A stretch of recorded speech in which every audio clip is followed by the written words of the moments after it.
সম্মানিত উপস্থিতি, কেমন আছেন আপনারা? আলহামদুলিল্লাহ আলা কুল্লি হাল ওয়া ফি কুল্লি মাকান। عن أبي ذر رضي الله عنه قال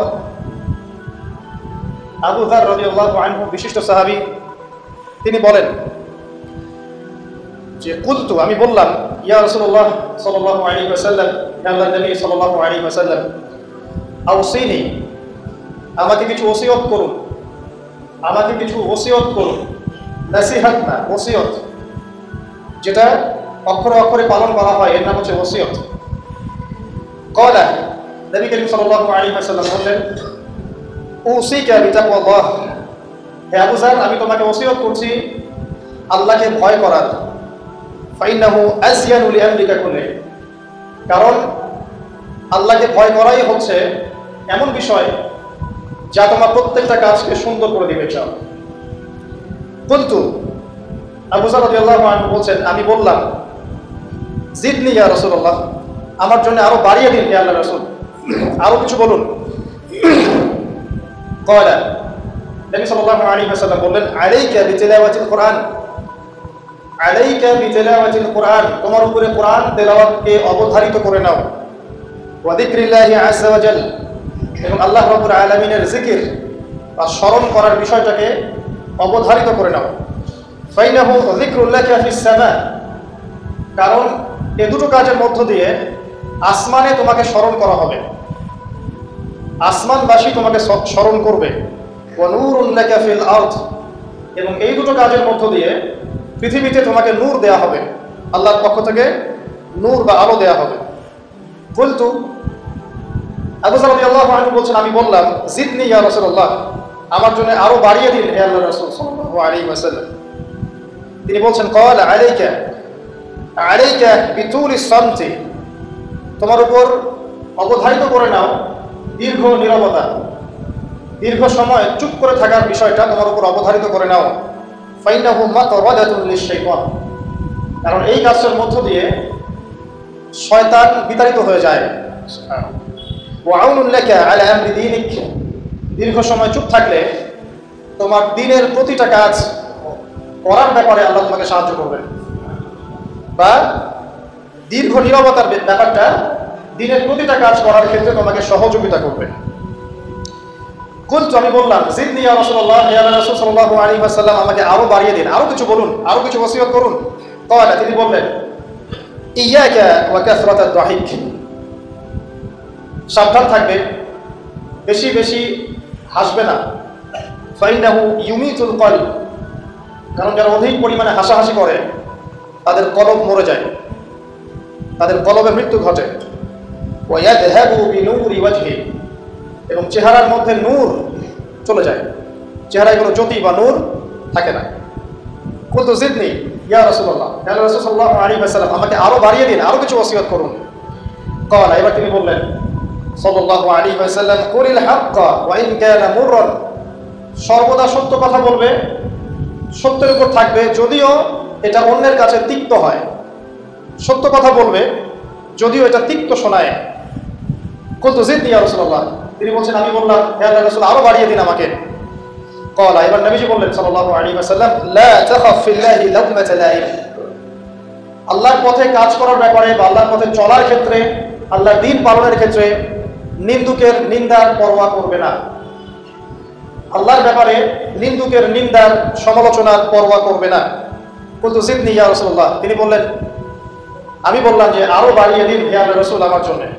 নবী করিম সাল্লাল্লাহু আলাইহি ওয়াসাল্লাম বললেন, ক্বাল লিয়াহজুসকা আনিন নাস মা তা'লামু মিন নাফসিক, যখন মানুষের ব্যাপারে তোমার নেগেটিভ কোনো মন্তব্য করতে হয় বা কারো ব্যাপারে যদি নিন্দা করতে চাও, এরকম ইচ্ছা জাগে মনের মধ্যে, তাহলে আগে চিন্তা করবে যে এই দোষটা তোমার মধ্যে আছে কিনা। অর্থাৎ নিজের নফসের খেয়ালটা তুমি আগে বেশি নেবে অন্যের নিন্দা করার আগে। রাওয়াহুল বাইহাকি, হাদিসটা এসেছে বাইহাকি শরীফের মধ্যে ফি শুআবুল ঈমান, এবং মিশকাতুল মাসাবিহের মধ্যে এসেছে হাদিসটা 414 এবং 415 পৃষ্ঠায়। অত্যন্ত চমৎকার একটা হাদিস। আজকে আমরা ইনশাআল্লাহ আযজা ওয়া জাল এই হাদিসটার উপরে সামান্য কিছু কথা বলে আমাদের আলোচনা শেষ করব ইনশাআল্লাহ তাআলা। আবু যার রাদিয়াল্লাহু আনহু একজন বিশিষ্ট সাহাবী, আপনারা জানেন, যার ব্যাপারে নবী করিম সাল্লাল্লাহু আলাইহি ওয়াসাল্লাম বলেছিলেন, আবু যর, তুমি খুব নরম মানুষ, তাই কখনো দায়িত্ব চেয়ে নিও না, কারণ তোমার উপরে যদি 2 জন মানুষের দায়িত্ব দেওয়া হয়, তোমাকে যেন ছুরিবিহীন জবাই করে দেওয়া হবে। আবু যর রাদিয়াল্লাহু আনহু খুব আধ্যাত্মিক নরম মনের মানুষ ছিলেন। তিনি নবী সাল্লাল্লাহু আলাইহি ওয়াসাল্লামকে খাস করে বলছেন, এটা আমভাবে নয়, আমি যেমন আমভাবে সবার উদ্দেশ্যে কথাগুলো বলছি, এভাবে আমভাবে নবীজি এই কথাটা তাকে বলেননি, বরং খাসভাবে বলেছেন, পার্সোনাল নসিহত, ইন্ডিভিজুয়ালি বলেছেন। তিনি বলছেন, হে আল্লাহর রাসূল, আমাকে কিছু নসিহত করো, কিছু ওসিয়ত করো। ওসিয়ত কি জিনিস? যেমন কেউ চলে যাওয়ার আগে ওসিয়ত করে, বাবা ইন্তেকাল করছে তার আগে ওসিয়ত করে, মাকে দেখিস, হ্যাঁ, বোনদের খোঁজ খবর রাখিস, সন্তানদের ব্যাপারে খোঁজ খবর রাখিস, ইত্যাদি। এটা ওসিয়ত করা, মানে যে কথাগুলো আমরা অক্ষরে অক্ষরে পালন করতে চাই, প্রতিশ্রুতি ব্যক্ত করি, এরকম কথা, কনভারসেশন। একটু চিন্তা করেন, নবী করিম সাল্লাল্লাহু আলাইহি ওয়াসাল্লাম যদি আপনাকে আমাকে খাস করে কোনো জায়গায় ডেকে নিয়ে কথাটা বলতেন, কেমন হতো? মনে করেন নবী সাল্লাল্লাহু আলাইহি ওয়াসাল্লাম জীবিত আছেন বা আমরা তার সাক্ষাৎ পেয়েছি, আর আমরা কেউ একজন আমাদের মধ্যে গিয়ে থাকে, বললেন, ইয়া রাসূলুল্লাহ, আমাকে কিছু নসিহত করেন, আমাকে খাস করে কিছু ওসিয়ত করেন। তখন এই ওসিয়তগুলো স্পেশাল হবে, এবং আপনি আমি কখনোই চাইবো না জীবন চলে গেলেও এগুলোর কোনো একটা আমরা ছেড়ে দিই, তাই না? আবু যর রাদিয়াল্লাহু আনহু এই সুযোগটা নিয়েছেন। নবী সাল্লাল্লাহু আলাইহি ওয়াসাল্লাম বলছেন, প্রথম যে উসিকা বিতাকওয়াল্লাহ, আমি তোমাকে সর্বপ্রথম ওসিয়ত করছি, তুমি আল্লাহকে ভয় করবে। তাকওয়া কি জিনিস? নবীজি বলছেন, ফাইন্নাহু আযয়ানু লিআমরিকা কুল্লি, এই তাকওয়াটাই সমস্ত কাজের সৌন্দর্য বর্ধন করবে তোমার জীবনে। তুমি যত কাজ করবে, প্রত্যেকটা কাজ যদি আল্লাহকে ভয় করে করো, প্রত্যেকটা কাজ তোমার জীবনের সৌন্দর্য বর্ধন করবে ইনশাআল্লাহ তাআলা। খুব সংক্ষিপ্ত আকারে বলতে পারি, আল্লাহ রাব্বুল আলামিনের তাওহীদের সাথে কাউকে শরীক না করা, এক কথায় আল্লাহর সাথে শিরক না করার নাম তাকওয়া। ঠিক আছে? আল্লাহ এক, আল্লাহ অদ্বিতীয়, তিনি মহাবিশ্বের স্রষ্টা, আমাদের স্রষ্টা, সৃষ্টিকর্তা, পালনকর্তা, রিজিক দাতা, জীবন মৃত্যুর মালিক, বিধান দাতা। এই প্রত্যেকটা কনসেপ্ট আল্লাহর জন্য খাস করার নাম হচ্ছে তাওহীদ। আর এখানে যদি আমরা কাউকে সমকক্ষ দাঁড় করাই, তাহলে শিরক হয়ে যাবে। এই শিরকটা 3 ভাবে হয়ে থাকে। মানুষ চিন্তার ক্ষেত্রে শিরক করতে পারে। কেউ যদি মনে করে মহাবিশ্বের কোনো স্রষ্টা নাই, তাহলে শিরক করবে। কেউ যদি মনে করে স্রষ্টা আরো একজন আছে, একাধিক আছে, তাহলে শিরক করবে। কেউ যদি মনে করে যে আল্লাহ ছাড়া কেউ ইবাদত পাওয়ার যোগ্য, আল্লাহ ছাড়া অন্য কাউকে সেজদা করা যায়, নাউযুবিল্লাহ, আল্লাহ ছাড়া কেউ প্রয়োজন পূরণ করতে পারে, কেউ সন্তান দিতে পারে, কেউ কল্যাণ করতে পারে, কেউ অকল্যাণ করতে পারে, ইত্যাদি, বা আল্লাহ ছাড়া কেউ বিধান দেওয়ার মালিক, এরকম কনসেপ্ট যার মনের মধ্যে আছে, এটা হচ্ছে আকীদাগত শিরক বা চিন্তাগত শিরক। আমি কি বুঝাতে পারছি? 2 নাম্বার, কাজের শিরক। যেমন কেউ যদি আল্লাহকে সিজদা না করে অন্য কাউকে সিজদা করে, কর্মগত শিরক করেছে। আল্লাহ পাকের হালালকে কেউ যদি হারাম করে নেয়, কর্মগত শিরক করেছে। আল্লাহ পাকের হারামকে কেউ হালাল করে নেয়, কর্মগত শিরক করেছে। আল্লাহর কাছে দোয়া না করে মৃত মানুষের কাছে দোয়া করে, শিরক করেছে। এগুলো কাজ করতে গিয়ে শিরক করেছে। ইভেন আল্লাহর নামে কসম না করে অন্য কারো নামে কসম করলেও শিরক হয়ে যায়। অনেক সময় আমরা হাতের মধ্যে রশি পড়ি, পাথর পড়ি, অনেক কিছুই পড়ি, আমাদের বিশ্বাস হয় এগুলো আমাদের উপকার করতে পারবে, অপকার করতে পারবে, তাহলে শিরক হয়ে যাবে। সন্তান আল্লাহ দেন, যদি আমরা মনে করি যে মাজারে গিয়ে দোয়া করলেই সন্তান পাওয়া যাবে, শিরক হয়ে যাবে। আর শিরক এমন একটা পাপ, যে পাপটা আল্লাহ পাক তওবা ছাড়া মাফ করে না। মৃত্যুর আগে যদি তওবা করে মানুষ, ইনশাআল্লাহ আল্লাহ পাক মাফ করে দিবেন। যদি তওবা না করে মারা যায়, সম্ভাবনা বেশি এই ব্যক্তি জাহান্নামে যাবে, নাউযুবিল্লাহ। কারণ প্রত্যেক 1999 জন মানুষ জাহান্নামে যাবে, যাদের আমলনামায় শিরকের পাপ থাকবে। আল্লাহ পাক সূরা নিসার মধ্যে বলেছেন, ইন্নাল্লাহা লা ইয়াগফিরু আন ইউশরাকা বিহি ওয়া ইয়াগফিরু মা দুনা যালিকা লিমান ইয়াশা। আল্লাহ পাক শিরকের গুনাহ ব্যতীত যে কোনো গুনাহ যাকে ইচ্ছা মাফ করতে পারেন, যে কোনো গুনাহ। আপনি জিনা করেছেন, সিজদা করেন, ফিরে আসেন, আল্লাহ মাফ করে দেবেন ইনশাআল্লাহ। আপনি সুদ খেয়েছেন দীর্ঘদিন, সুদ থেকে ফিরে আসেন, দীর্ঘদিন মায়ের সাথে জিনা করেছেন সুদের মধ্য দিয়ে, তওবা করে ফিরে আসেন, আল্লাহ এখনই মাফ করে দেবেন ইনশাআল্লাহ। আপনি খুন করেছেন মানুষকে, যদি আপনি চিন্তা করেন যে আমার একটা অপরাধ হয়েছে, এবং আপনি তওবা করে খালেসভাবে ফিরে আসেন, আল্লাহ মাফ করে দেবেন ইনশাআল্লাহ। ব্যভিচার করেছেন, বিবাহিত হওয়ার পরেও জিনা করেছেন, এই ব্যক্তি কিন্তু পৃথিবীতে বাঁচার আসলে কোনো অধিকার নাই। তারপরেও যদি সে গোপনে তওবা করে ফিরে আসে রাতের অন্ধকারে, আল্লাহ চাইলে মাফ করে দেবেন ইনশাআল্লাহ। যে কোনো পাপ আল্লাহ পাক যাকে ইচ্ছা মাফ করতে পারেন, শিরক ছাড়া। শিরক যদি তওবা না করে মারা যায়, বেশিরভাগ সম্ভাবনা হচ্ছে সে জাহান্নামে যাবে। আরেকটা ডেঞ্জারাস বিষয় হচ্ছে, শিরক করে মারা গেলে কবরে মান রব্বুক উত্তর দিতে পারবে না। যারা মান রব্বুকে উত্তর দিতে পারবে, নিঃসন্দেহে তারা কখনো শিরক করে নাই, আল্লাহ পাকের তাওহীদের উপরে ছিল। আমরা শিরকের অনেক কিছু বুঝি ঠিকই, আধুনিক একটা শিরক বুঝি না, আধুনিক শিরক। এটা যেমন আল্লাহ পাক যা নাজিল করেছেন এখানে যে বিধানগুলো আছে এগুলোকে যদি কেউ ডিনাই করে বা এগুলোকে পাশ ফিরিয়ে অন্য কোনো বিধানকে বেটার মনে করে, আল্লাহর বিধানের চাইতে বেটার মনে করে বা সমকক্ষ মনে করে, এটাও শিরক। এটাও শিরক। আল্লাহ পাক কিছু হালাল করেছেন, আমরা যদি মনে করি এটা হারাম, তাহলে শিরক। এটাও শিরক। সূরা তাওবার 31 নম্বর একটা পড়ে দেখবেন ইনশাআল্লাহ তাআলা। যাই হোক, তাকওয়ার প্রথম স্টেজ হচ্ছে আমাদেরকে শিরক করা যাবে না, তাওহীদে থাকতে হবে ইনশাআল্লাহ তাআলা। 2 নম্বর, আল্লাহ পাকের যত আদেশ আছে এগুলোকে মেনে চলার নাম তাকওয়া। ফর এক্সাম্পল সালাত, সাওম, সাদাকা, হজ, উমরা, যাকাত, সত্য কথা বলা, পিতামাতার খেদমত করা ইত্যাদি যতগুলো আদেশ কোরআন এবং সুন্নাহর মধ্যে আছে এগুলোকে মেনে চলা তাকওয়ার পরিচয়। 3 নম্বর, আল্লাহ পাকের যত নিষেধ আছে এই সমস্ত নিষেধগুলোকে বর্জন করার নামও তাকওয়া। শুধু আদেশ মানলাম, নিষেধ বর্জন করলাম না, এটা আসলে প্রকৃত তাকওয়ার পরিচয় নয়। আজকে আমরা মাশাআল্লাহ সবাই সালাত করেছি, কালকে সকালে যদি আমরা সুদী লেনদেন করি আমার মধ্যে তাকওয়া আসলে নাই। আমি ধর্মীয় জীবনে পাক্কা মুসল্লি হলেও অর্থনৈতিক জীবনে পাক্কা সুদখোর থেকে গেছে। এই অবস্থায় যদি তওবা না করে মারা যায়, মায়ের সাথে জেনার অপরাধ নিয়ে কিয়ামতের মাঠে উঠবে ইনশাআল্লাহ। এটা আমার কথা না, নবী সাল্লাল্লাহু আলাইহি ওয়াসাল্লাম বলেছেন, সহিহ বুখারীর হাদিস। যে কোনো আলেমকে জিজ্ঞাসা করবেন, যে কোনো মাদ্রাসায় যাবেন, যে কোনো প্রকাশনীর বুখারী শরীফ কেনেন না কেন, হাদিসটা পাবেন। যে ব্যক্তি 1 দিরহাম সুদ খেলো সে যেন 36 বার জেনা করলো। আপনি যদি জানেন যে আপনার ক্লোজ কোনো ফ্রেন্ড বা আত্মীয় বা হুয়েভার হি ইজ, সে জেনা করে বেড়ায় বা মেয়েদের সাথে একাধিক মেয়ের সাথে তার সম্পর্ক আছে, ইলিগাল রিলেশনশিপ, আপনি নিশ্চয়ই তার দিকে সম্মানের দৃষ্টিতে তাকাবেন না, তাকাবেন? আর আখিরুজ জামান এমন একটা যুগ যেখানে সুদ থেকে বাঁচা সো ভেরি ডিফিকাল্ট। এখানে হাজারে খুব কম মানুষই সুদ থেকে বাঁচতে পারবে। যারা বেঁচে থাকবে তাদের গায়েও সুদের ছিটা ফোটা এসে লাগবেই লাগবে, কারণ পুরো বিশ্বের ইকোনমিক সিস্টেমটাই সুদ ভিত্তিক। এটা পরিপূর্ণরূপে ইসলামিক ধাঁচে সাজানো এখন সম্ভব বলে মনে হচ্ছে না। আমরা চেষ্টা করতে পারি। সম্ভব কখন হবে? যখন শেকড় উপরে আসবে। আর শেকড় কখন উপরে হবে? যখন মালহামা হবে। আর মালহামা কখন হবে? যখন মদিনার গুরুত্ব কমে যাবে এবং জেরুজালেমের গুরুত্ব বেড়ে যাবে। আর যখন আল মাহদি আসবেন, ঈসা ইবনে মারইয়াম আসবেন, তখন পৃথিবীতে ইনশাআল্লাহু আযজা ওয়া জাল ইসলাম ব্যতীত কিছুই বাকি থাকবে না। তখন ইনশাআল্লাহ তাআলা উপরের লেভেল থেকে সুদ বলতে কিছু থাকবে না ইনশাআল্লাহ। তবে এখন কি করবেন? ফাত্তাকুল্লাহা মাসতাতা'তুম। এখন এতটুকু করবেন, ফাত্তাকুল্লাহা মাসতাতা'তুম, তোমরা সাধ্যমতো আল্লাহকে ভয় করো। আমরা সাধ্যে যতটুকু কুলায় এতটুকু আপনি করে থাকবেন। পারতপক্ষে চেষ্টা করবেন সুদ যেন আপনার গায়ে না লাগে। আল্লাহ পাক বোঝার তৌফিক দান করুন, আমিন। বলছিলাম আল্লাহ পাকের নিষেধগুলোকে বর্জন করার নাম তাকওয়া। নামাজ পড়ছি, রোজা রাখছি, যাকাত দিচ্ছি না, এদিকে সুদ খাচ্ছি, হারাম রিলেশনশিপে আছি, বা পরকীয়ায় লিপ্ত আছি, বা মানুষের সম্পদের অধিকার দিচ্ছি না, ব্যবসা করছি। আর ব্যবসা যারা করি আমরা বেশিরভাগই মিথ্যা কথা বলি।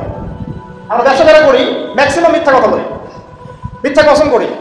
এবং আমাদের এই মিথ্যা কসম আর প্রতারণার কারণে জালেম শাসকের শাসন চাপিয়ে দেওয়া হয় আল্লাহর পক্ষ থেকে। এটা হাদিসে এসেছে। যখন ব্যবসায়ীরা প্রতারণা করবে, মিথ্যা কসম করে পণ্য বিক্রি করবে এবং মাপে কম দিবে, সিন্ডিকেট করবে, তখন আল্লাহর পক্ষ থেকে 2টা আযাব আসে। 1, জালেম পরাশক্তিকে চাপিয়ে দেওয়া হয় যারা এদের উপর জুলুম করবে। 2, সমাজের মধ্যে দুর্ভিক্ষ নেমে আসে। এগুলো নবী সাল্লাল্লাহু আলাইহি ওয়াসাল্লামের কথা, বদলানোর কোনো সুযোগই নেই। আজ হোক আর কাল হোক এগুলো ফলে যাবে ইনশাআল্লাহ, তারা যদি না আমরা আমাদের জায়গা থেকে সরে আসি। তো যারা আমরা ব্যবসা করছি অনেকেই মিথ্যা কথা বলে ম্যাক্সিমাম, এবং মনে করি যে ব্যবসায় এগুলো মিথ্যা বলা জায়েজ, এটা ব্যবসার অংশ মনে করি আমরা। সৎ ব্যবসায়ী কিয়ামতের দিন নবীগণের সাথে থাকবেন। যারা সৎ ব্যবসায়ী তারা কিয়ামতের মাঠে নবীগণের সাথে হাসর করবেন। ছাঁচে খুঁজে পাবেন না, এখন খুব কম সৎ ব্যবসায়ী পাবেন। যাই হোক, যেটা বলছিলাম ভাই, প্রিয় ভাইরা, যে শুধু আদেশ মানার নাম তাকওয়া নয়, নিষেধটা বর্জন করতে হবে। আমরা নামাজ, রোজা, হজ, যাকাত সবই করছি মাশাআল্লাহ, ব্যবসায়িক জীবনে মাপে কম দিচ্ছি, ইকোনমিক লাইফে সুদ খাচ্ছি। আর পলিটিক্যাল লাইফ নিয়ে আমি কোনো কথা বলতে চাচ্ছি না। সেখানে কতটুকু আল্লাহ আর কতটুকু রাসূল আছেন আল্লাহ ভালো জানেন, আল্লাহ বিচার করবেন। আমি মৌলিক কথাগুলো বলছি। দেখেন, ফ্যামিলিগত ব্যাপারে আমরা দেখবেন বাহ্যিকভাবে ইসলামের লেবাস পোশাক আছে ঠিকই, আর ভিতরে অরিজিনাল ইসলাম নাই। দেখবেন পরিবারে ম্যাক্সিমাম পরিবারে দেখবেন পর্দা নাই, নামাজের ভিতরে খুব অভাব। নামাজে চিন্তা হলে আপনাকে ফজরের জামাতে আসতে হবে। নামাজে চিন্তা হলে আপনাকে ফজরের জামাতে আসতে হবে। এই মসজিদেই আজকে ফজরে আসবেন, দেখবেন এই যে মুসল্লি যারা বসে আছেন তাদের 50%ই নাই, ইল্লাল্লাহ মাশাআল্লাহ। তো আমরা পার্সিয়ান ইসলাম ফলো করছি, কিছু মানছি কিছু মানছি না। আল্লাহ বলছেন এটা না, পরিপূর্ণরূপে ইসলামে প্রবেশ করো, এবং এটার নাম তাকওয়া। উসিকুম বিতাকওয়াল্লাহ, আমি তোমাকে আল্লাহর তাকওয়া, আল্লাহকে ভয় করার ওসিয়ত করছি, খাস করে অনুরোধ করছি, ওসিয়ত করছি, আদেশ মানার নাম যেমন তাকওয়া, নিষেধ বর্জনের নাম তাকওয়া। শুধু আদেশ মানলেই হবে না, নিষেধগুলো বর্জন করার চেষ্টা করতে হবে। আমরা এই জায়গাটাতেই সমস্যায় ভুগছি। আদেশ আমরা অনেকেই পালন করতে পারি, আলহামদুলিল্লাহ, নামাজ পড়তে পারি, রোজা রাখতে পারি, অনেকে যাকাত দেই, মাশাআল্লাহ, সাদাকা করি, দান সাদাকা করি, ইসলামের প্রতি ভালোবাসা আছে, আল্লাহ এবং তার রাসূলকে মহব্বত করি, কিন্তু হারাম রিলেশনশিপ ছাড়তে পারছেন না। দেখবেন অ্যাফেয়ার ছাড়তে পারছেন না, ফ্রি মিক্সিং ছাড়তে পারছেন না, রিবা ছাড়তে পারছেন না, আপনার পরকীয়া ছাড়তে পারছেন না, অহেতুক যে নোংরা অপসংস্কৃতি ছাড়তে পারছেন না, খেয়াল করে দেখেন, স্মোকিং ছাড়তে পারছেন না, মাদকদ্রব্য সেবন ছাড়তে পারছেন না, বাট আপনি ইসলামকে ভালোবাসেন, আল্লাহকে ভালোবাসেন, রাসূলকে ভালোবাসেন। এইটাই মূল সমস্যা আমাদের এখানে, আমি ফিল করি। আল্লাহ পাক আমাদের সবাইকে আদেশ মানার সাথে সাথে নিষেধ বর্জন করার তৌফিক দান করুন, আমিন। 4, আল্লাহ রাব্বুল আলামিনকে হাজির এবং নাজির জানার নাম তাকওয়া। হাজির নাজির কেমন? যে আমার জীবনের প্রতিটা স্টেপ আল্লাহ পাক দেখছেন এবং শুনছেন। আল্লাহ পাক অবশ্যই হাজির থেকেই আমাকে দেখছেন, আমাকে শুনছেন প্রতিটা মুহূর্তে, এখন, আজ, কাল, আগামী, অতীত, বর্তমান, ভবিষ্যৎ, সব সময় আল্লাহ আমাকে দেখছেন, শুনছেন। প্রত্যেকটা মুহূর্তে এই কথা যার মাথায় থাকবে তার পাপ করার প্রবণতা কম হবে ইনশাআল্লাহ। পাপ করলেও সে তওবা করে আল্লাহর কাছে ফিরে আসবে ইনশাআল্লাহ।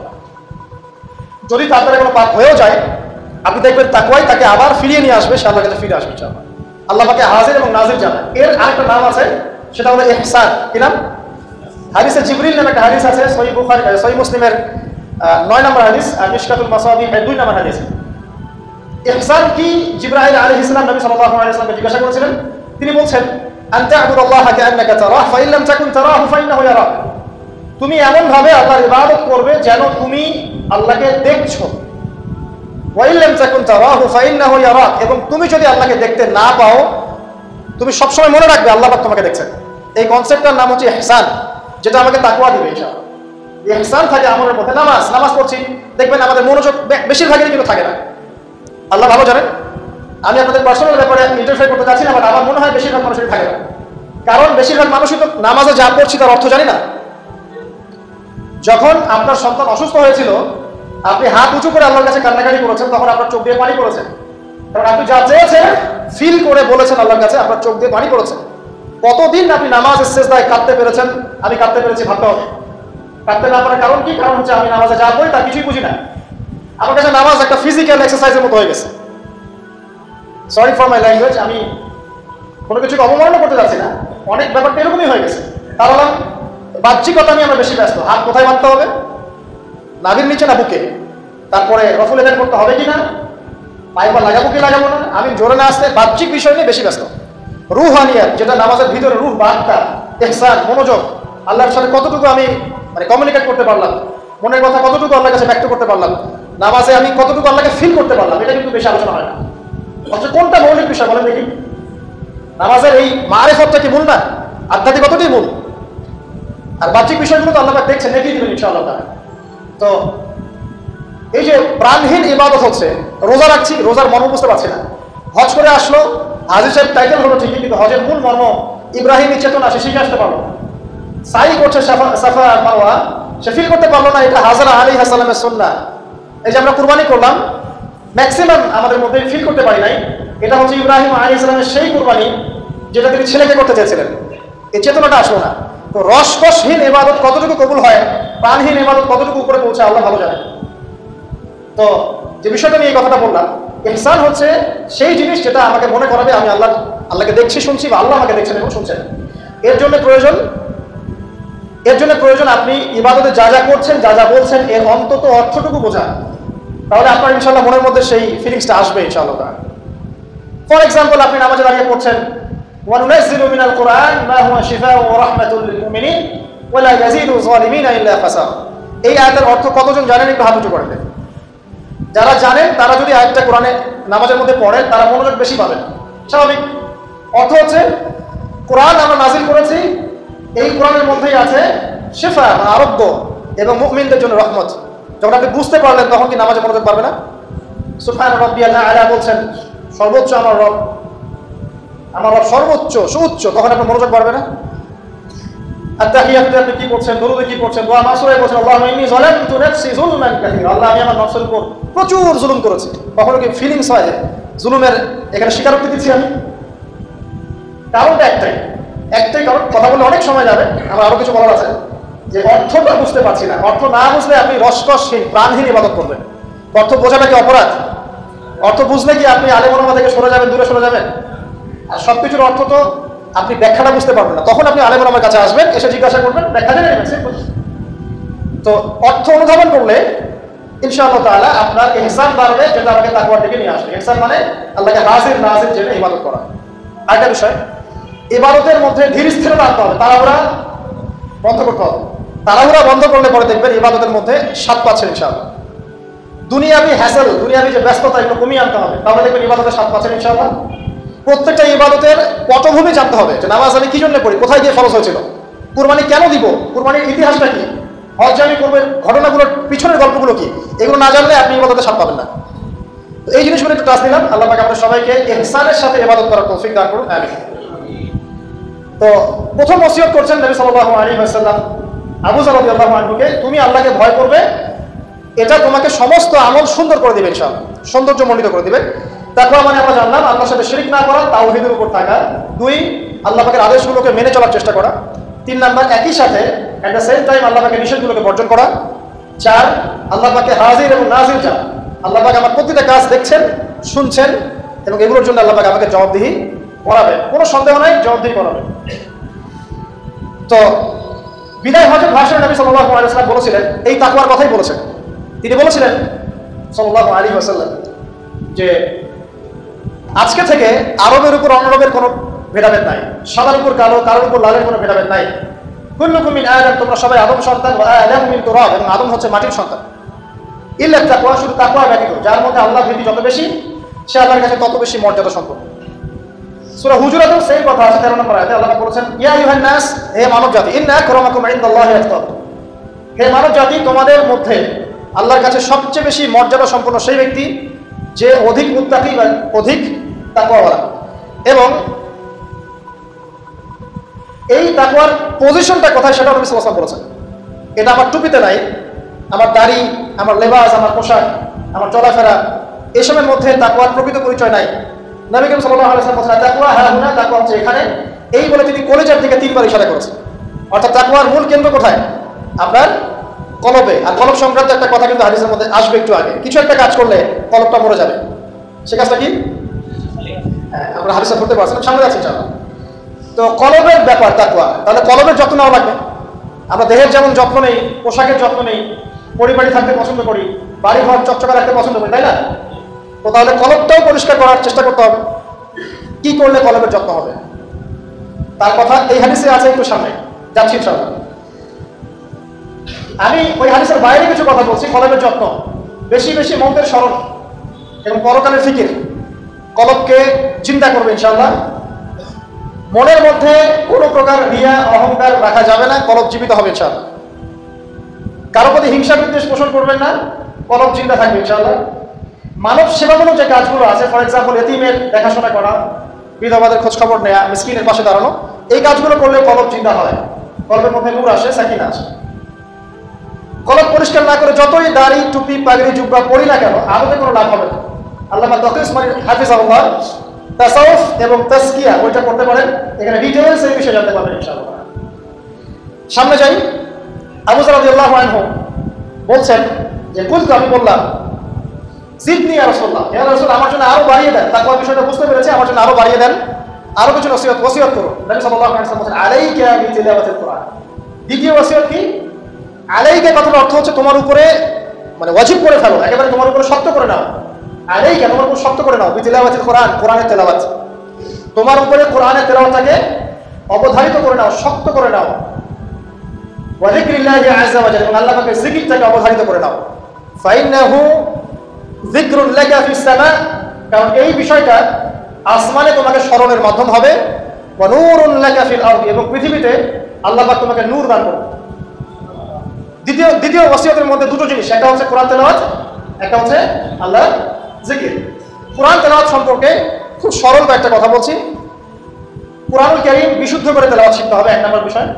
যদি বিশুদ্ধ করে মদ, মাখরাজ, তাজবিদের সাথে না শেখেন, তাহলে সারা জীবন ভুল করে যাবেন, আর কোরআনের অর্থ বিকৃত হয়ে যাবে।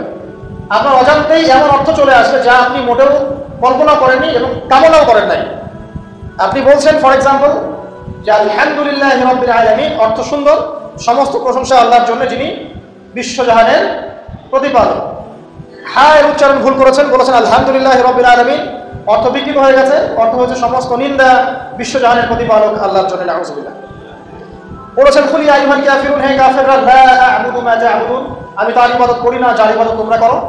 অর্থ ঠিক আছে, ঈমান তাওহীদ আছে। অথচ আপনি যদি বলেন কুল ইয়া আইয়ুহাল কাফিরুন লা আ'বুদু মা তা'বুদুন, বাস রং কেস, অর্থ কি হবে ভাই? আমি অবশ্যই তার ইবাদত করি যার ইবাদত তোমরা করো, কাফেররা তোমরা করো। এটা ঈমান না কুফর? একটা মদের কারণে আপনার পার্থক্য হলো। এক বাক্যে বলে ফেলছি, যেভাবেই হোক, যত সময় লাগুক, যে বয়সেই থাকেন, বিশুদ্ধ করে কোরআন তেলাওয়াত না শিখে মৃত্যুবরণ করবেন না, ওয়াদা করেন।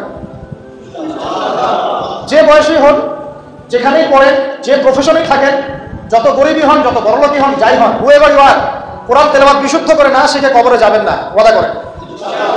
সারা জীবনে যা করেছেন, যত কিছু শিখেছেন, আপনার সায়েন্স, আপনার আর্টস, আপনার commerce, medical science, engineering, BCS cadre, যা কিছু করেছেন, সব কিছু বৃথা হয়ে যাবে যদি পরকালে আপনি পুল সিরাত পারতে না পারেন।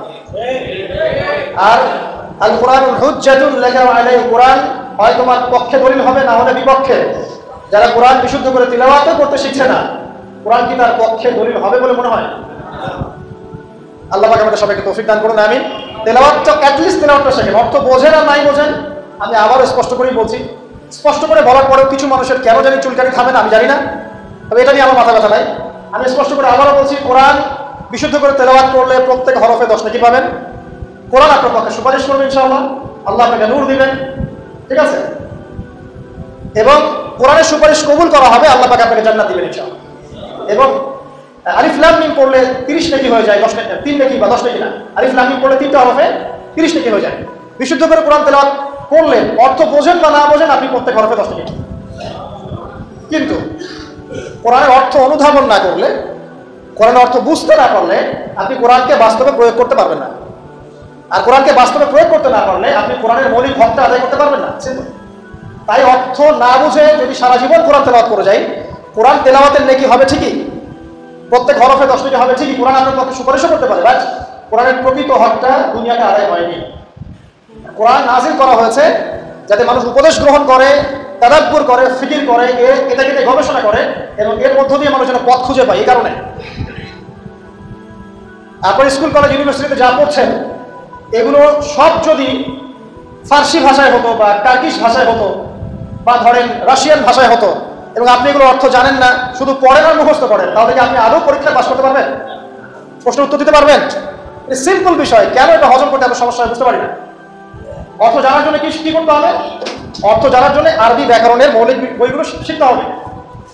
আরবি ব্যাকরণের মৌলিক বইগুলো আপনাকে পড়তে হবে। মাদ্রাসায় যেতে হবে, মাদ্রাসার যে আলেম ওলামারা আছেন তাদের কাছে পড়ে থাকতে হবে, আরবি ভাষা শিখতে হবে। এগুলো যদি খুব ডিফিকাল্ট মনে হয়, সেক্ষেত্রে আপনি কমপক্ষে একটা বিশুদ্ধ তাফসীর কিনবেন, কিনে আপনি কোরআন নিয়মিত অর্থ সহ করবেন। তবে এতটুকু পড়াশোনা করে কখনো নিজেকে মুফতি ভাববেন না, ফতোয়াবাজি শুরু করবেন। এটা গুরুত্বপূর্ণ নসিহত, কারণ অনেকে আমার অর্থ পড়ে ফতোয়া দেওয়া শুরু করে। একজন কোরআন পড়ে আমাকে বলেছিল, কোরআনে তো 5 ওয়াক্ত নামাজই পেলাম, 2 ওয়াক্ত নামাজ পাচ্ছি। এই ফজর, যোহর, আসর, মাগরিব, এশা সিরিয়ালে তো কোথাও দেওয়াই নাই, কেন নামাজ পড়ি? একজন কোরআন পড়েই বলছে, অর্থ পড়েই বলছে যে কোরআনে তো হাদিস মানার কোনো দলিল পেলাম না, কোরআনে কোথাও বলা হয়নি যে হাদিস মানো, এরকম বলছে। আমি যে প্রথমে কায়েত তেলাওয়াত করলাম, রাসূল সাল্লাল্লাহু আলাইহি ওয়াসাল্লাম যা দিয়েছেন তা গ্রহণ করো, সূরা তাওবা, সূরা হাশরের 7 নম্বর আয়াত। ওয়া নাহাকুম আনহু ফান্তাহু, এবং রাসূল যাকে নিষেধ করেছেন তাদেরকে, এই রাসূলের আদেশ নিষেধ মানার জন্য হাদিস লাগবে না? তাহলে কোরআন পড়ে হাদিসের দলিল না পাওয়ার কারণ কি? কারণ সে খালি কাট পেস্ট প্রোটেস্ট্যান্ট ভার্সনে কোরআন পড়ছে, অর্থটা তাফসীরটা সে কেটে দেখে নেয়। অর্থ পড়ে উৎসাহিত করছি, তবে ফতোয়াবাজি করতে যাবেন না।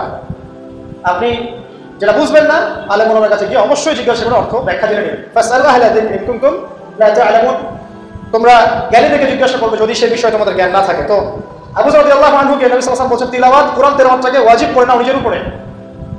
তো আমরা কি কমপক্ষে প্রতিদিন একটা করে সূরা পড়তে পারি না ভাই? কমপক্ষে একটা পৃষ্ঠা পড়তে পারি না? যারা আরেকটু বেশি পারি 5 পৃষ্ঠা, আরেকটু বেশি পারি 10 পৃষ্ঠা। হাফেজি কোরআনে 600 পৃষ্ঠা আছে, এই 600 পৃষ্ঠাকে আপনি 30 পারায় ভাগ করেন, প্রত্যেক পারায় 20 পৃষ্ঠা, এক পারায় 20 পৃষ্ঠা। তো আমি সকালবেলা ঘুম থেকে উঠে কি অর্ধেক পারা করে পড়তে পারি 10 পৃষ্ঠা? যারা একটু ভালো জোরে পড়তে পারি, ফ্লুয়েন্সি আছে, তারা 1 পারা করে পড়তে পারি। প্রতিদিন 1 পারা করে পড়লে প্রতি মাসে আপনি একটা করে খতম দিতে পারবেন। আচ্ছা, না পারে প্রতিদিন 10 পৃষ্ঠা করে যদি পড়েন তাহলে 2 মাসে একটা খতম হবে, পারা যাবে? তাও না পারে প্রতিদিন 5 পৃষ্ঠা করে পড়েন, 4 মাসে একটা খতম হবে, বছরে 3টা খতম। কম নাকি? অনেক। এতটুকু যদি করেন আলহামদুলিল্লাহ। কোরআন গবেষণা আসার আগে আপনাকে আগে তিলাওয়াত বিশুদ্ধ করে করা শিখতে হবে এবং নিয়মিত তিলাওয়াত করতে হবে, তারপরে গবেষণার বুঝ আল্লাহ পাকের পক্ষ থেকে আসবে ইনশাআল্লাহ। এত সহজে আসবে না।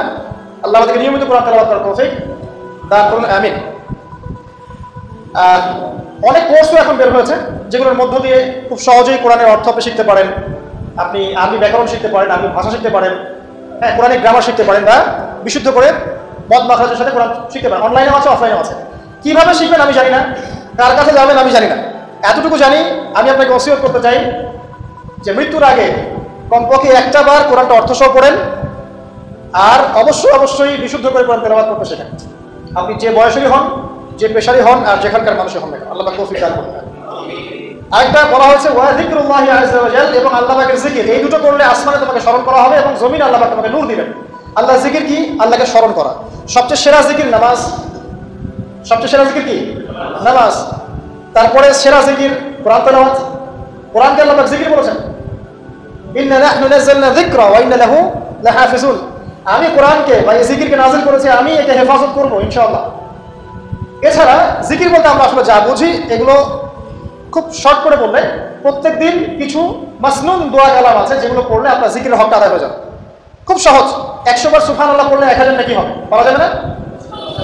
এটা আপনি ড্রাইভ করতে করতে করতে পারেন, হাঁটতে চলতে করতে পারেন, মা বোনরা রান্না বান্না করতে করতে করতে পারেন। এটার জন্য আলাদা করে ওযু করে বসতে হবে জরুরি না, ওযু শর্তও না। আপনি চলতে ফিরতে কাজটা করতে পারেন, ইস্তেনজা করা বাদ দিয়ে ওখানে বসে বসে আবার এটা করেন, ঠিক আছে? ওকে। 100 বার আলহামদুলিল্লাহ পড়া যাবে না, 100 বার আল্লাহু আকবার পড়া যাবে না, লা ইলাহা ইল্লাল্লাহ 100 বার পড়া যাবে না। খুব সহজ। বা সকালবেলা অ্যাটলিস্ট আপনি 1টা বার পড়লেন আয়াতুল কুরসি, একবার পড়লেন সাইয়্যিদুল ইস্তিগফার। সাইয়্যিদুল ইস্তিগফার একবার পড়লে ওই দিন যদি সে ব্যক্তি মারা যায় তাহলে জান্নাত। মাগরিবের ওয়াক্তে পড়ে ফজর হওয়ার আগে যদি মারা যায় জান্নাত ইনশাআল্লাহ। এরকম অনেক দোয়া আছে। আউযু বিকালিমাতিল্লাহি তাম্মাতি মিন শাররি মা খালাক পড়বেন ইনশাআল্লাহ। কোনো অদৃশ্য দৃশ্যের অনিষ্ট আপনাকে স্পর্শ করবে না ইনশাআল্লাহ। জিন ভূত, জিন শয়তান, জাদু টোনা, চোখ লাগা, বদনজর কোনো কিছুই কাজ করবে না ইনশাআল্লাহ। এগুলো নিয়ে এখন অনেক রোগী দেখেন না, জিনগ্রস্ত রোগী, সেহেরের রোগী, মাজনুন হয়ে যাচ্ছে, পাগল, মেন্টালি ডিপ্রেসড, মানসিকভাবে। এখন তো বেশিরভাগ মানুষ মানসিক রোগী, ফিজিক্যাল রোগী কম, মানসিক রোগী বেশি। আর এখন এমন জেনারেশন তৈরি হচ্ছে, এরা ক্রেজি, এরা যে মানসিকভাবে বিকলাঙ্গ।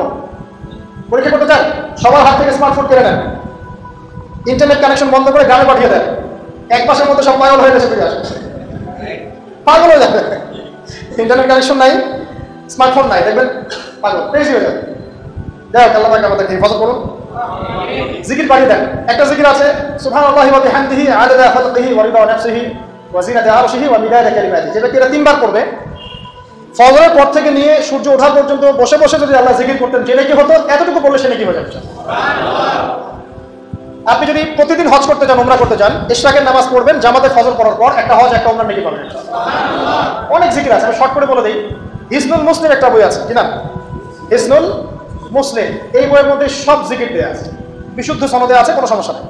এই জিকির আজকালগুলো বাড়িয়ে দেন, আল্লাহ পাক বলছেন আসমানে তোমাকে স্মরণ করা হবে এবং পৃথিবীতে আল্লাহ পাক তোমাকে নূর দান করবে। সব আসমানেও যে স্মরণ করা যায়, এটা তো এখন আপনারা বোঝার কথা। এখন তো এই পিকচারগুলো বের হয়ে আসছে, আপনাকে কত হাজার কত বছর আগের পিকচার দেখানো হচ্ছে না? আচ্ছা, ওখান থেকে পৃথিবীকে দেখতে এরকমই লাগবে। ওখানে গিয়ে যদি দেখা যায় ওখানে কোনো রশ্মি ধরা পড়েছে, ওরাও পৃথিবীর এত হাজার বছর আগের অতীত দেখবে। যে সূর্যকে আপনি দেখেন, এটা এখনকার সূর্য নয়। যে সূর্য ডুবছে, যেটা আপনি দেখছেন, এটা ওই সময়ের সূর্য নয়, এটা 8 মিনিট 20 সেকেন্ড আগের সূর্য। আমরা আসলে বর্তমান দেখি না, আমরা অতীত দেখি। আমরা মহাকাশে আসলে বর্তমান দেখি না, অতীত দেখি। এই পুরো জিনিসটা, এই যে বিজ্ঞানের জয় জয়কার বলা হচ্ছে না, এটা ইনশাআল্লাহ আমি একটা লেকচার দিব ইনশাআল্লাহ তাআলা, ভেরি রিসেন্টলি ইনশাআল্লাহ। এখানে অন্য একটা মেসেজ আছে। এই পুরো বিষয়টা আপনাকে আরো কিছু বিষয় বোঝাচ্ছে। তার মধ্যে প্রথমটা কি জানেন? পরকালের অস্তিত্ব। পরকালের অস্তিত্ব এখন বলে জটিল হয়ে যাবে, আমি এদিকে যাচ্ছি না। এই পুরো আবিষ্কারটাই পরকালের অস্তিত্ব আপনাকে বোঝাচ্ছে এবং আল্লাহ পাক যে টাইম ফ্রেমের ঊর্ধ্বে অবস্থান করছেন এটা আমাদেরকে বোঝাচ্ছে। এটার হাদিসও আছে। যা আবিষ্কার করা হয়েছে এগুলো প্রথম আসমানের বিষয়, এরকম আরো 2, 3, 4, 5, 7টা আসমান আছে, এবং সপ্তম আসমানের উপরে আছে মহাসাগর, তার উপর আছে কুরসি, তার উপর আরশে আজিম, তার উপর আল্লাহ রাব্বুল আলামিন। আল্লাহ পাক এই টাইম ফ্রেমের ঊর্ধ্বে, আল্লাহ পাকের কাছে সবই অতীত, সবই বর্তমান, সবই ভবিষ্যৎ, এগুলো ঊর্ধ্বে আল্লাহ পাক। অতীত, বর্তমান, ভবিষ্যৎ আল্লাহ পাকে গ্রাস করতে পারে না, আল্লাহ পাক এগুলো ঊর্ধ্বে আছেন। অনেক ব্যাপার আছে, ইনশাআল্লাহ এটা নিয়ে আমি পরে কথা বলবো, আজকে না। তো যাই হোক, আসমানে আপনাকে স্মরণ করা হবে, তার মানে আসমানেও আল্লাহ পাকের সৃষ্টি আছে যারা আপনাকে স্মরণ করবে, আল্লাহ পাকে আপনি স্মরণ করবেন ইনশাআল্লাহ। এবং পৃথিবীতে আপনাকে নূর দেওয়া হবে। নূর মানে কি? আলো। আলো কখন লাগে? যখন অন্ধকার দূর করতে হয়। এই তো অন্ধকার দূর করতে আলো লাগে। পৃথিবীতে অন্ধকার আছে? এখানে অন্ধকার বলতে কি বোঝানো হয়েছে? রাতের অন্ধকার? জাহেলিয়াতের অন্ধকার। কিসের অন্ধকার? চারিদিকে জাহেলিয়াত নাই, ঘুষ, জেনা, ব্যভিচার জাহেলিয়াত দিয়ে ভর্তি না? এই জাহেলিয়াত দূর করতে হলে আপনার টর্চ লাইট লাগবে, নূর লাগবে। সেই নূর আল্লাহ পাক আপনাকে দিবেন যদি আমি কোরআন তেলাওয়াত করি এবং আল্লাহর জিকির বাড়িয়ে দিই। আল্লাহ পাক আমাদেরকে সবাইকে নূর দান করুন, আমিন। এরপরে ওসিয়ত ছিল, শর্ট করে নিচ্ছি। তিনি বলেন, কুলতু ইয়া রাসূলুল্লাহ জিদনি, আমাকে আরো বাড়িয়ে দিন হে আল্লাহর নবী। তিনি বলছেন খুব ইম্পর্টেন্ট কথা, আলাইকা বিতুলিস সামতি, দীর্ঘ সময় নীরবতা অবলম্বন করার ব্যাপারে আমি তোমাকে ওসিয়ত করছি, এটা তোমার উপরে ওয়াজিব করে নাও। দীর্ঘ সময় চুপ করে থাকাটা মারিফাতের পরিচয়। যখন আপনি চুপচাপ থাকবেন, খুব বেশি কথা বলবেন না, বেশি অপ্রয়োজনীয় কথা বলবেন না, প্রয়োজনে কথা বলবেন, আল্লাহর পক্ষ থেকে আপনার কলমের উপরে ইলম আসবে, ইলমে লাদুন্নি আল্লাহর পক্ষ থেকে আসবে ইনশাআল্লাহ। দেখবেন ঠান্ডা মাথায় চিন্তা করলে সুন্দর গোছানো চিন্তা করা যায় না, এলোমেলো হবে না চিন্তাগুলো তখন। এবং যদি আমরা বেশি ব্যস্ত থাকি, বেশি কথা বলি, তখন কিন্তু চিন্তাগুলো এলোমেলো হয়ে যায়। এটা বলা হচ্ছে প্রয়োজনীয় বিষয়গুলোর ক্ষেত্রেও কথার ক্ষেত্রে সতর্কতা অবলম্বন করা। তাহলে অপ্রয়োজনীয় যে কথাগুলো আছে, যে গীবত, পরনিন্দা, পরচর্চা, অহেতুক মিউজিক শোনা বা অহেতুক কাব্যচর্চা, অহেতুক উপন্যাস, এগুলোর কি মূল্য আছে? তাহলে যখন প্রয়োজনীয় ক্ষেত্রে আল্লাহ পাক বলছেন আলাইকা বিতুলিস সামতি, তোমার উপরে দীর্ঘ নীরবতাকে ওয়াজিব করে নাও, তাহলে অপ্রয়োজনীয় গান, গল্প, আড্ডাবাজি, এই যে আমরা চায়ের দোকানে করছি, ক্যারাম খেলতে খেলতে করছি, লুডু খেলতে খেলতে করছি, অহেতুক আড্ডাবাজি করছি, ফ্রেন্ড সার্কেল একত্রিত হলে অনেক অহেতুক গল্প হয়ে যায়। এবং বেশিরভাগ গল্পের ক্ষেত্রে হয় গীবত বা রিয়া বা আত্মপ্রদর্শন, তাই না, বা সমালোচনা। আর বাই দ্য ওয়ে, জাতি হিসেবে আমরা খুব বাচাল জাতি আসলে। আমরা কাজের চেয়ে কথা বলতে বেশি পছন্দ করি, আমরা কাজের চাইতে কথা বলতে বেশি পছন্দ করি, কিন্তু যারা উন্নত সভ্যতা তারা কথা কম বলে, কাজ বেশি করে। আমরা কাজের চেয়ে কথা বেশি বলতে পছন্দ করি, এবং কাজ যদি কোনো একটা করে ফেলি, যদি কাজ হয় 5 ডিগ্রি, আমরা কথা বলতে শুরু করি 100 ডিগ্রি। আপনারা আমাদের এই জাতিগত পরিবর্তন আনতে হবে। কথা কম বলি আমরা, আল্লাহ পাক কাজ বেশি করার তৌফিক দান করুন। যেমন কথা যখন বলবো সেটা যেন প্রয়োজনীয় কথা হয়। আর যদি কোনো অপ্রয়োজনীয় কথা হয়েও যায় কোনো জায়গায়, একটা দোয়া পড়ে উঠবেন, ইনশাআল্লাহ কাফারা হয়ে যাবে। এটা বেশি জরুরি না? এটা বেশি জরুরি। তো যখন কোনো জায়গায় বসলেন, অপ্রয়োজনীয় অনেক কথা হয়ে গেছে, ওঠার আগে বলবেন সুবহানাকা আল্লাহুম্মা বিহামদিক আশহাদু আল্লা ইলাহা ইল্লা আনতা আস্তাগফিরুকা ওয়া আতুবু ইলাইক। বাস, আপনার এই বৈঠকে যদি কোনো অপ্রয়োজনীয় কথা হয়ে যায়, আল্লাহ পাক সেটা মাফ করে দেবেন ইনশাআল্লাহ। এটা মা বোনদেরকে শেখাবেন, কারণ তাদের এটা বেশি প্রয়োজন।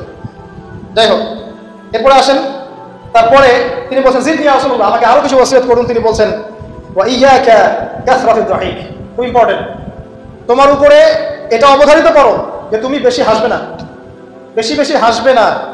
সূরা তওবার মধ্যে একটা আয়াত আছে, তারা বেশি বেশি হেসে নিক, অচিরে তারা এমন অনেক বেশি কান্নাকাটি শুরু করবে। তারা হেসে নিক, অচিরেই তারা অনেক বেশি কান্নাকাটি শুরু করবে। নবী সাল্লাল্লাহু আলাইহি ওয়াসাল্লাম হাদিসে বলেছিলেন, তোমরা যদি জানতে আমি যা জানি, আল্লাহর পক্ষ থেকে আমি যা জানি, তোমরা যদি তা জানতে, তাহলে তোমরা একটা মাঠে একত্রিত হয়ে যেতে, স্ত্রী সহবাসও ছেড়ে দিতে, স্ত্রীকে ছেড়ে দিয়ে একটা মাঠে একত্রিত হয়ে যেতে এবং সেজদায় পড়ে কান্নাকাটি শুরু করতে। তোমরা যদি জানতে আমি যা জানি, তোমরা সেটা জানো না। তো বেশি হাসাটার কুফল কি? নবী সাল্লাল্লাহু আলাইহি ওয়াসাল্লাম বলছেন ফাইনাহু ইউমিতুল কলবা, এটা ওই যে কলবের কথা বললাম, কলবের যত্ন নিতে হবে, কলবকে মেরে ফেলবে। বেশি বেশি হাসলে কলবকে মেরে ফেলবে। আবার এখন দেখি কিছু ব্যায়ামের অ্যাসোসিয়েশন বের হয়েছে, এরা সবাইকে হাসায় হো করে, এরা সবাইকে হো করে হাসায়, বলে জোরে জোরে হাসলে হার্টের অসুখ নাকি কম হয়। আর আল্লাহ রাসূল বলছেন যারা বেশি বেশি হাসে এদের কলব মরে যায়। নবীজি কেমন করে হাসতেন? নবী সাল্লাল্লাহু আলাইহি ওয়াসাল্লাম মুচকি হাসতেন, তিনি হাসতেন। এমনকি বলা হচ্ছে হাদিসে, নিজের দিনী ভাইয়ের সাথে, মুসলিম ভাইয়ের সাথে হাসি মুখে সাক্ষাৎ করলে নেকি হয়, আমল নামে নেকি লেখা হয়। তো হাসবো অবশ্যই, আমরা কখনোই মানে হাসা কমিয়ে দিব না, অবশ্যই হাসবো, তবে অট্ট হাসি না। অট্ট হাসি নিজের হৃদয়টাকে কি করে? মেরে ফেলে, মুচকি হাসি। আর নবীজি কখনো কখনো এমনভাবে হেসেছেন যে তার দাঁত দেখা গেছে, এমনভাবেও হেসেছেন, কিন্তু সেটা সংখ্যা খুব কম ছিল। তো আসুন, এর একটা কুফল আছে ওয়ায়াযহাবু বিনূরি ওয়াজহি, এবং এই অট্ট হাসি বেশি বেশি দেওয়ার ফলে চেহারার যে নূর, মুত্তাকি মানুষ যারা, নামাজি মানুষ যারা কোরআনের সাথে সম্পর্ক রাখে, দেখবেন চেহারা একটা নূর থাকে, একটা আলো থাকে, আল্লাহর পক্ষ থেকে একটা নূর থাকে, একটা রব থাকে, একটা প্রভাব থাকে। রব মানে প্রভাব। তো বেশি বেশি জোরে জোরে হাসলে চেহারার নূর কমে যায়। একটু খেয়াল করে দেখবেন, আপনি 5 ওয়াক্ত সালাত জামাতের সাথে করার চেষ্টা করেন, নিয়মিত তাহাজ্জুদ উঠতে অভ্যাস করেন, দেখবেন ফজরের ওয়াক্তের দিকে আপনার চেহারা দিয়ে কিছু একটা নূর বের হচ্ছে। এটা হবে, দেখবেন চেহারাটা নুরানি লাগবে। দেখবেন অনেক ভাই যারা মারা গেছেন, জানাজা পড়াতে গিয়ে দেখবেন চেহারা নুরানি, চেহারা আলো বের হচ্ছে। আর মানুষ যত বেশি পাপ করতে থাকে চেহারা নূর তত কমতে থাকে, চেহারা নূর তত কমতে থাকে। যত বেশি প্রকাশ্য আর গোপন পাপ মানুষ করতে থাকে, চেহারা নূর কমতে থাকে। তবে অনেক নুরানি চেহারার পিছনেও কিন্তু শয়তান থাকে, এটাও মাথায় রাখতে হবে। তো আল্লাহ পাকে প্রকৃত মুত্তাকি বান্দা হওয়ার তৌফিক দান করুন, আমিন। আর দুটো ওসিয়ত তিনি করেছেন, সেটা হলো যে কুলতু জিদনি ইয়া রাসূলুল্লাহ, আমি বললাম ইয়া রাসূলুল্লাহ আমাকে আরো বাড়িয়ে দিন, আরো ওসিয়ত করুন। তিনি বলছেন কুলিল হক ইন কানা মুররান, সবসময় সত্য কথা বলবে, যদিও এটা তিতা শোনায়, মানুষের কাছে তিক্ত মনে হয়, তুমি সত্য কথা বলবে। আর সত্যের সংজ্ঞাটা আমাদের জানতে হবে। সত্যের সংজ্ঞাটা আমরা যা শিখেছি এটা চূড়ান্ত সংজ্ঞা নয়। সত্যের ডেফিনেশন হচ্ছে সূরা কাহফের 29 নম্বর আয়াতে আছে। কোন সূরায়? সূরা কাহফ 29 নম্বর আয়াতে আছে। আল্লাহ পাক বলেছেন ওয়াকুলিল হাক্কু মির রাব্বিকুম ফামান শাআ ফালিউমিন ওয়া মান শাআ ফালিয়াকফুর। সত্য সেটাই, ভালো করে শোনেন, সত্য সেটাই যা তোমার রবের পক্ষ থেকে নাযিল হয়। যার ইচ্ছা হয় সে মেনে নিক, ঈমান আনুক, যার ইচ্ছা হয় অস্বীকার করুক। ইন্না আতাদনা লিযালিমিনা নারা, আমি জালেমদের জন্য আগুন প্রস্তুত করেছি, ইলা আখিল আয়াত। তো এখানে আল্লাহ পাক সত্যের ডেফিনেশন দিয়েছেন, দ্য ডেফিনেশন অফ ট্রুথ। সত্যের ডেফিনেশন কি? আল্লাহর পক্ষ থেকে যা নাযিল হবে সেটাই সত্য। আল্লাহর পক্ষ থেকে তাওরাত নাযিল হয়েছিল, ঠিক আছে, জাবুর নাযিল হয়েছে, ইনজিল নাযিল হয়েছে, সুহফ ইব্রাহিম মুসা নাযিল হয়েছে, কোরআন নাযিল হয়েছে। যখন তাওরাত নাযিল হয়েছিল, তাওরাত ওই যুগের জন্য সত্য মিথ্যার চূড়ান্ত মানদণ্ড ছিল, এখন না, কারণ সেটা রহিত হয়ে গেছে। জাবুর ওই যুগের জন্য সত্য মিথ্যার চূড়ান্ত মানদণ্ড ছিল, ইনজিল ওই যুগের জন্য ছিল। যখন থেকে কোরআন নাযিল হয়েছে এবং সুন্নাহ এসেছে, কিয়ামত পর্যন্ত সত্য মিথ্যার এর বাইরে কোনো মানদণ্ড আছে? নাই। তবে যে কোনো বুদ্ধি, যে কোনো দর্শন বা ফিলোসফি, যে কোনো স্কুল অফ থট, যে কোনো মতবাদ, যে কোনো বৈজ্ঞানিক আবিষ্কার, যেটাই হোক না কেন, যদি কোরআন এবং সুন্নাহর সাথে মিলে যায়, সাংঘর্ষিক না হয়, সেটাকে মেনে নিতে আমাদের কোনো আপত্তি নেই, ঠিক আছে। কিন্তু যে কোনো বিজ্ঞান বা দর্শন বা যুক্তি বা মানবরচিত কোনো মতবাদ, যেটাই হোক, যে কোনো স্কুল অফ থট বা ফিলোসফিক্যাল থট, এগুলো কোরআন এবং সুন্নাহর সাথে যদি না মিলে, সাংঘর্ষিক হয়, সেক্ষেত্রে এটা না মানাই আপনার আমার উপর ওয়াজিব। এটা সত্য মিথ্যার মানদণ্ড থাকবে না। এখন আমাদের কাজ কি? জাস্ট এগুলোকে মিলিয়ে দেখা, কোরআন সুন্নাহর সাথে এগুলো মিলছে কিনা, ব্যাস। ওয়াইন কানা মুররান, যদি সত্য তিতাও হয় তবুও বলতে হবে। যদি চাকরি চলেও যায়, ইমাম সাহেবকে সুদের এগেনস্টে বলতে হবে, বলা শিখতে হবে। ঘুষের এগেনস্টে বলা শিখতে হবে, দুর্নীতির এগেনস্টে বলা শিখতে হবে। ওয়াইন কানা মুররান, যদি তিতাও লাগে, তবে বলার ভাষাটা এগ্রেসিভ হবে না, মানুষকে আঘাত করে বলার ব্যাপারটা ইসলাম সমর্থন করছে না। কিভাবে? ফেরাউনের কাছে নবী মুসা আলাইহিস সালামকে দাওয়াত দিতে পাঠানো হচ্ছে। ফেরাউন হামান, কারুন নাম মনে আছে তো, তাদের কাছে পাঠানো হচ্ছে নবী মুসা এবং তার ভাই হারুন আলাইহিস সালামকে। আল্লাহ পাক এখন তাদেরকে বলছে কি, যাহা ইলা ফিরাউন, তোমরা দুজনে ফেরাউনের কাছে যাও, ফাকুলা লাহু কাওলান লাইয়িনা, ফেরাউনের কাছে গিয়ে নরম ভাষায় কথা বলো, লাআল্লাহু ইয়াতাযাক্কারু আও ইয়াখশা, হতে পারে সে উপদেশ গ্রহণ করবে এবং আমাকে ভয় করবে। তো প্রেজেন্টেশন একটা ব্যাপার আছে। আল্লাহ নবী মুহাম্মদ সাল্লাল্লাহু আলাইহি ওয়াসাল্লামকে বলছেন যে উদউ ইলা সাবিলি রাব্বিকা বিল হিকমা, তুমি তোমার রবের দিকে মানুষকে ডাকো প্রজ্ঞার সাথে, ওয়া মাউইযাতিল হাসানা, এবং উত্তম উপদেশের সাথে, রুড ভাবে না, এগ্রেসিভলি না, আর চরম পন্থার প্রয়োগ করে নয়, এমন ভাবে যাতে করে সত্যটা উপস্থাপিত হয় এবং আপনার ভাষা উপস্থাপনা, এক্সপ্রেশন এবং অ্যাটিটিউডটা এগ্রেসিভ মনে না হয়, ঠিক আছে। এই বিষয়টা খেয়াল রাখা উচিত আমাদের। আমরা যারা ওয়াইজ বা বক্তা বা খতিব বা দায়ী আছি, মানুষকে আঘাত করে কথা বলে আসলে ফায়দা খুব একটা হয় না, বরং তাকে যদি বুঝিয়ে দেওয়া যায়, সত্যতা উপস্থাপন করা যায়, আর আল্লাহ যদি তার তাকদীরে হেদায়েত লিখে রাখেন, ইনশাআল্লাহ সে হেদায়েত পাবে। আর যদি নাও পায়, আপনার দায়িত্ব শেষ। ফাযাক্কির ইন্নামা আনতা মুযাক্কির, আপনি উপদেশ দিন, আপনি শুধু উপদেশদাতা। লাস্তা আলাইহিম বিমুসাইতির, আপনি কারো প্রতি দারোগা নন। ফাযাক্কির ইন নাফাআতি যিকরা, আপনি উপদেশ দিন, যদি উপদেশ কাজে আসে। সায়াযাক্কারু মান ইয়াখশা, যারা আল্লাহকে ভয় করে তারা শীঘ্রই উপদেশ গ্রহণ করবে ইনশাআল্লাহ। আল্লাহ পাক আমাদের সবাইকে প্রকৃত দায়ী হওয়ার তৌফিক দান করুন, আমিন। একজনের কথা বলে আমি সামনে যাচ্ছি। মুসআব বিন উমাইর রাদিয়াল্লাহু আনহু, ইসলামের ইতিহাসের প্রথম দায়ী, যাকে নবী সাল্লাল্লাহু আলাইহি ওয়াসাল্লাম মক্কা থেকে মদিনায় পাঠিয়েছিলেন, যিনি বিলাসী জীবন যাপন করতেন জাহিলি যুগে। তার এত দামি পারফিউম ছিল, আতর ছিল, খুশবু ছিল, যে মক্কায় কারো কাছে নাই। বুঝতে পারছেন? ইসলাম কবুল করার পরে তার অবস্থা এমন হয়েছিল যে তার একাধিক পোশাকও নাই, যেটা চেঞ্জ করে নামাজ পড়বেন। উহুদের যুদ্ধে তিনি শহীদ হয়েছেন এবং তাকে দাফন করার জন্য কাফনের কাপড় পাওয়া যায়নি, তাকে ঘাস ইখসির নামক ঘাস দিয়ে দাফন করা হয়েছে। এই হলো আপনার দুনিয়ার শেষ পরিণতি। কিন্তু পরকালে তিনি এখন জান্নাতুল ফিরদাউসে আসেন ইনশাআল্লাহ। এখানে আপনি সাফল্যও বুঝতে পারছেন। তো মুসআব বিন উমাইর রাদিয়াল্লাহু আনহু যখন মদিনায় গিয়ে দাওয়াত দিচ্ছেন, তখন সাদ বিন মুআজ নামে এক সাহাবী ছিলেন, যিনি আওস গোত্রের নেতা। তিনি দাওয়াতি কাজ করছেন, কিন্তু সাদ বিন মুআজ তার কাছে এটা পছন্দ হচ্ছে না। তিনি এসে খুব কড়া ভাষায় বললেন যে মদিনা থেকে এই দাওয়াতি কাজ যদি বের না করো, তাহলে তোমার আমার মাঝখানে যে আত্মীয়তার সম্পর্ক আছে এটাও থাকবে না, মানে তোমাকে আমি হত্যা করবো। মানে তিনি ইসলামটা পছন্দ করছে না। তিনি বলছেন এখান থেকে বেরো, এই দাওয়াতি কাজ এখান থেকে বন্ধ করো, মদিনা থেকে বের হও। তখন মুসআব বিন উমাইর কি করছেন শোনেন, তিনি বলছেন তিনি কোনো রকম এগ্রেসিভ কথা বললেন না। আমরা হলে কি করতাম? আমরা হলে কিন্তু এগ্রেসিভ কথা বলতাম। আমাদের ইস্যু না থাকলেও যে পরিমাণ এগ্রেসিভ কথা আমরা বলি, ইস্যু খুঁজে খুঁজে বের করে একজনের মানহানি করার জন্য, আন্ডারস্টিমেট করার জন্য, মানুষের চোখে তাকে আন্ডারস্টিমেট করার জন্য, কত কি না ইস্যু না থাকলেও। আর এখানে তো ইস্যু জাজল্যমান, তাকে সে কড়া ভাষায় বলছে বেরো আগে, এই মসজিদ থেকে বেরো, দাওয়াতি কাজ করা যাবে। তিনি বলছেন আপনি কি একটু বসবেন, একটু শুনবেন? ওয়াইন রাদিতা বিহি কবিলত, আমি যে দাওয়াতটা দিচ্ছি এটা যদি আপনার পছন্দ হয় তাহলে আপনি কবুল করবেন। ওয়াইন কারিহতা, যদি আপনি এটা অপছন্দ করেন, আযালনা আনকা মাতা, তাহলে আপনি যেটা অপছন্দ করছেন এটা আপনাকে থেকে নিয়ে চলে যান।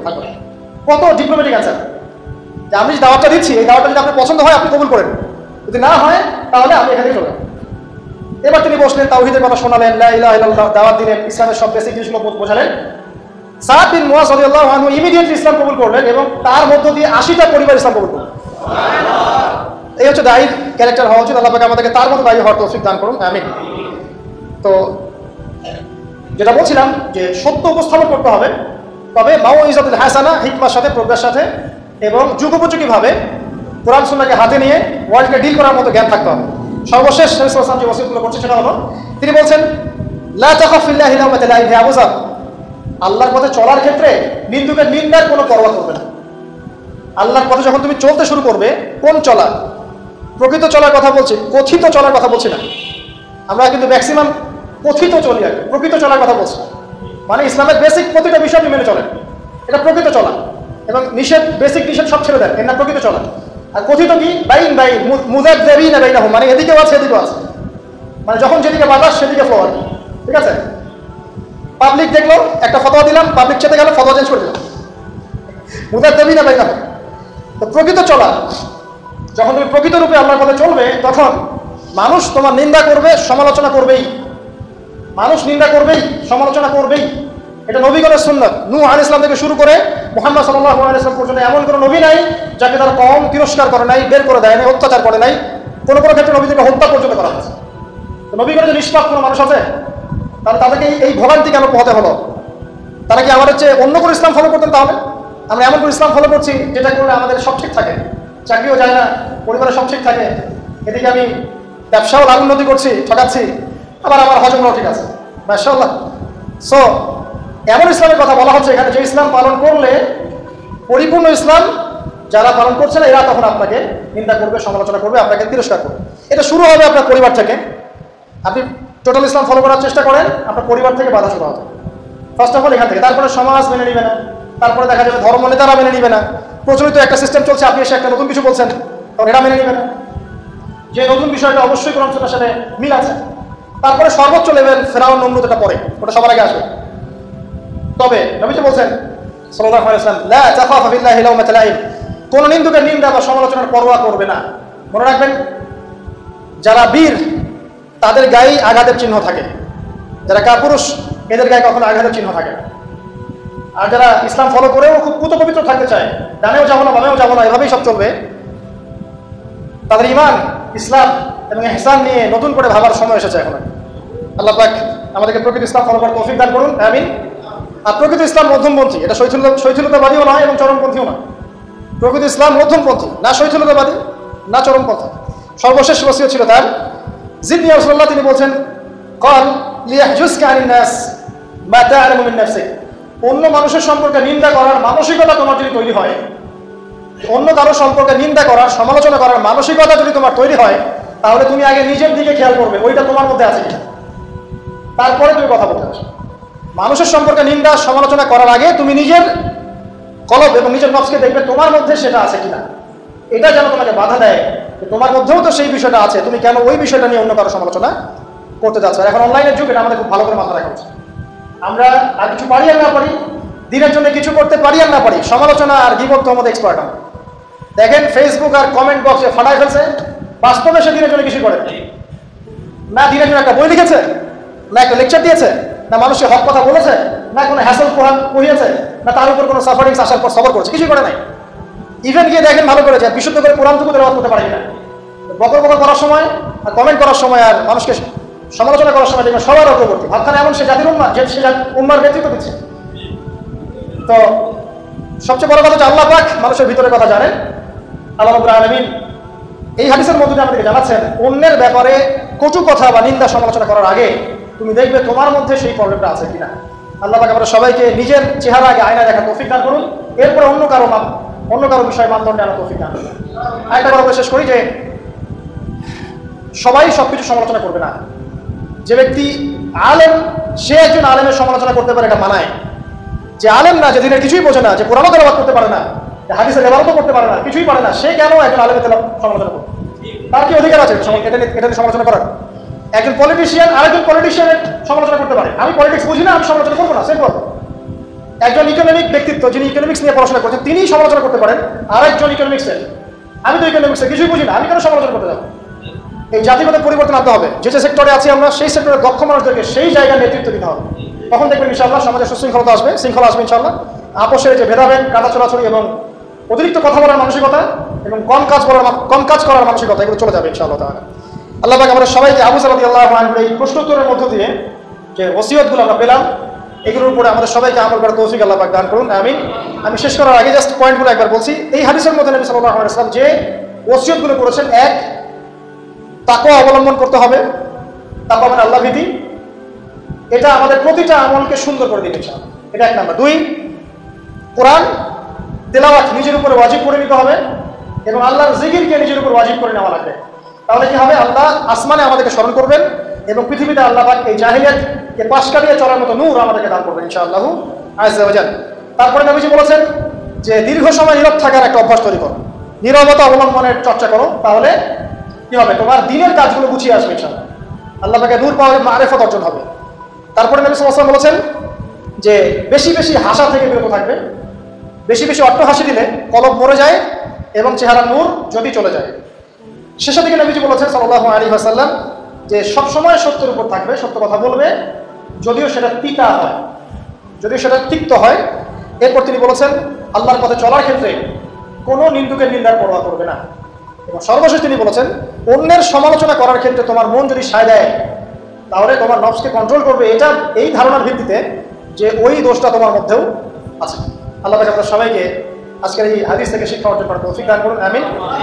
আমরা দোয়া করি আল্লাহ পাক আমাদের সবাইকে যেন কোরআন এবং সুন্নাহর চর্চা করার তৌফিক দান করেন এবং কোরআন এবং সুন্নাহ মাফিক জীবন গড়ার তৌফিক দান করেন।